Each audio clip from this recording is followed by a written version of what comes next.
भारतात अनेक महिला या ब्रेस्ट कॅन्सरचा सामना करत आहेत व दरवर्षी स्तनाच्या कर्करोगाचे वाढते प्रमाण लक्षात घेता त्यांचे वेळेवर व अचूक उपचार व्हावे आणि स्तनाच्या कर्करोगाबाबत लोकांमध्ये जागरूकता निर्माण व्हावी या उद्देशाने नवी मुंबईतील अपोलो हॉस्पिटलमध्ये India's fastest and most precise breast cancer diagnosis programme अर्थात भारतातील सर्वात जलद व अचूक स्तन कर्करोग उपचार कार्यक्रम सुरू करण्यात आला आहे।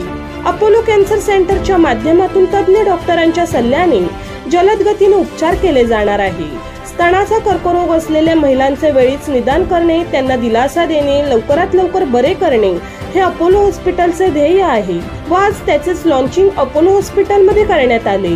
यावेळी अपोलो कॅन्सर सेंटरचे oncology director doctor Anil D'Cruz, Apollo hospital western झोनचे CEO Santosh Marathe, breast surgeon Nita Nair, doctor Tejinder Singh, doctor Anita Bajaj, doctor Veena Vanere आदी उपस्थित होते।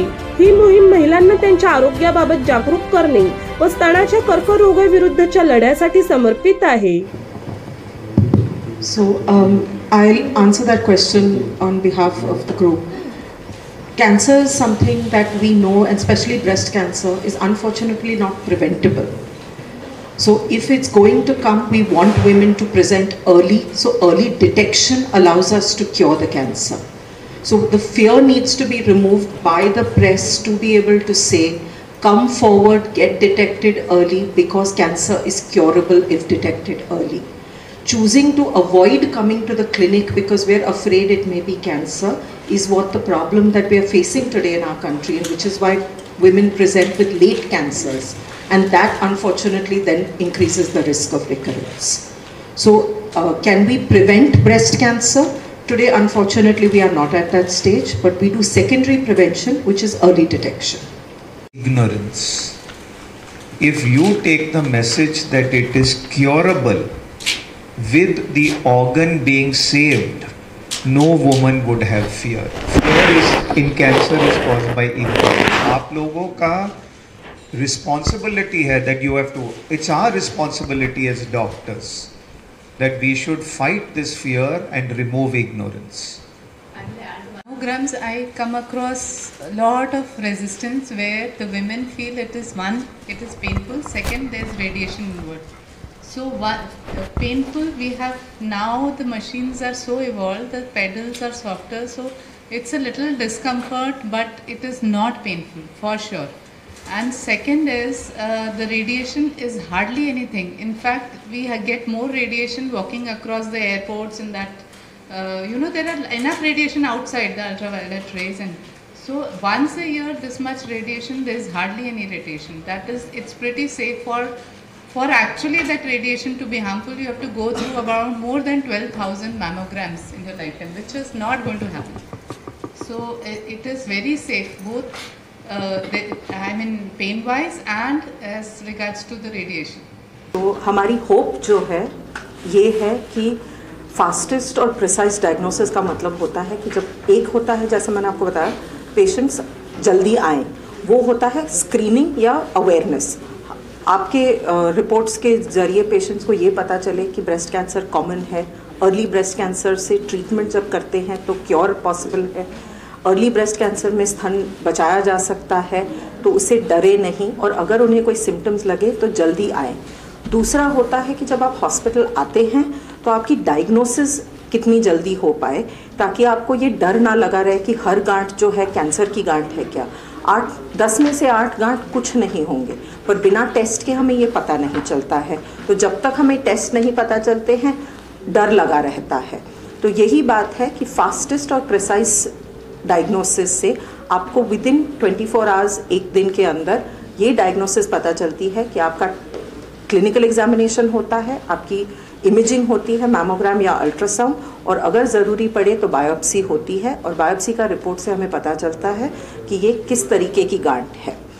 अगर ये कैंसर की गांठ है, फिर जो नेक्स्ट स्टेप्स हमने लेने हैं प्लानिंग में, that we are able to take based on आगे के ट्रीटमेंट्स क्या करने हैं, और आपका फास्ट ट्रैक ट्रीटमेंट होता है।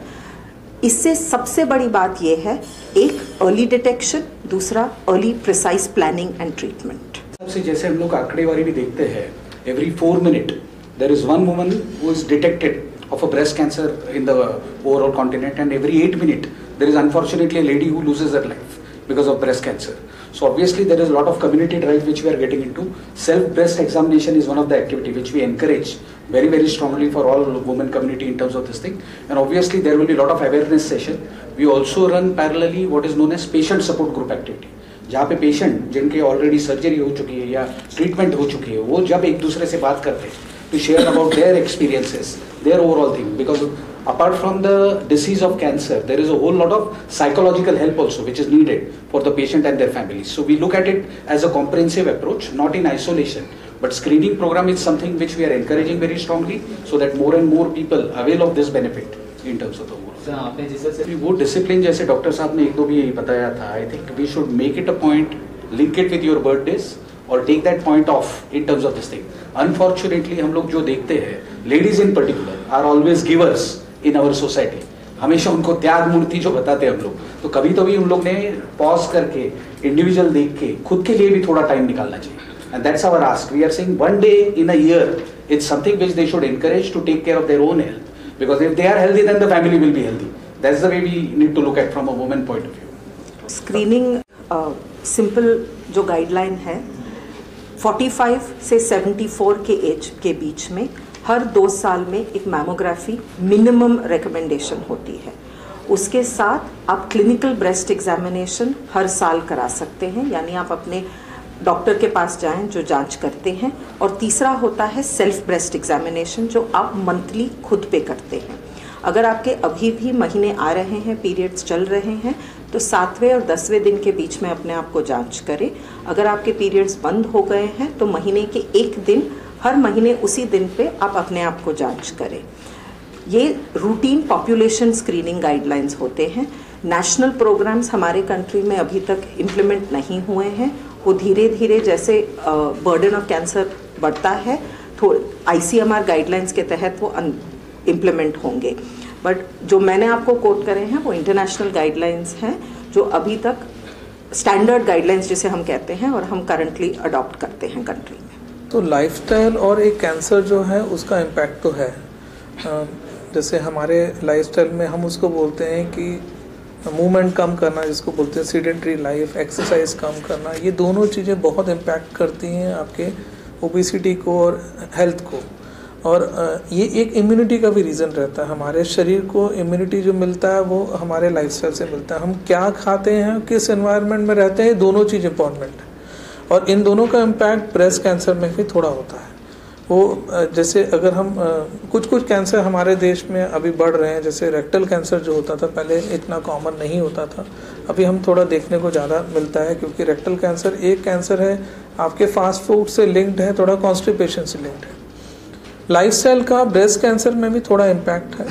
और हमारा जो रहन सहन है, जैसे एक रीज़न रहता है ब्रेस्ट कैंसर का पिछले कुछ सालों में बढ़ना, उसका एक रीज़न रहता है कि लोग प्रेग्नेंट थोड़ा लेट होते हैं. Pregnancy after the age of 30 साल के बाद प्रेगनेंसी का थोड़ा रिस्क बढ़ता है. यूसेज बहुत सारी चीज़ों का होता है, जैसे कि ओरल कॉन्ट्रासेप्टिव का लकीली इतना ज़्यादा इम्पैक्ट नहीं है, लेकिन कुछ लेडीज़ पहले हार्मोन रिप्लेसमेंट थेरेपी करती थी, उसका इम्पैक्ट ब्रेस्ट कैंसर पे हुआ करता था. सो लाइफस्टाइल और कैंसर का इम्पैक्ट बहुत ज़्यादा है. हमारा रहन सहन और हम जिस एनवायरनमेंट में रहते हैं, ये दोनों चीज़ बहुत महत्वपूर्ण है. का एक सबसे इम्पॉर्टेंट हम वर्ड बोलते हैं हेल्दी डाइट. हेल्दी डाइट का मतलब ऐसा नहीं कि नेट पे आप जाओगे तो एक वर्ड रहता है कैंसर फ्री डाइट. ऐसा कोई कैंसर फ्री डाइट नहीं है, हम उसको सिर्फ हेल्दी डाइट बोलते हैं. हेल्दी डाइट का मतलब होता है कि आपके खाने में तेल की मात्रा कम हो, नमक की मात्रा कम हो, मीठा कम हो, जिसको हम लोग कार्बोहाइड्रेट रॉ शुगर से बोलते हैं. और कहीं ना कहीं हमारे पास खाने में एक दिन में 1 या 2 फ्रूट की सर्विंग्स हो और एडिक्वेट एक्सरसाइज हो, और ऐसा नहीं कि ओवर ईट हो. तो इसमें अभी जैसे गवर्नमेंट ने मिलेट्स को बहुत प्रमोट करना शुरू किया है, क्योंकि हमारा कार्बोहाइड्रेट कंटेंट हमारा गेहूं और राइस से बनता है, उसको कम करने के लिए बोला है. तो वो एक हेल्दी डाइट में आता है. बट कोई भी चीज़ कैंसर फ्री डाइट नहीं होती. ये नहीं कि आप नॉनवेज खाते हो तो आपको कैंसर ज़्यादा हो सकता है. नॉनवेज की मात्रा वाइट चिकन हो या रेड मीट हो, दोनों एक है, बट येस रेड मीट का थोड़ा इम्पैक्ट कोलोन कैंसर या रेक्टल कैंसर से है, बट हर चीज़ की एक मात्रा होती है, उस मात्रा से ऊपर जाने से उसको नॉन हेल्दी डाइट बोलते हैं। बट कोई भी कैंसर फ्री डाइट या कैंसर स्पेसिफिक डाइट नहीं है।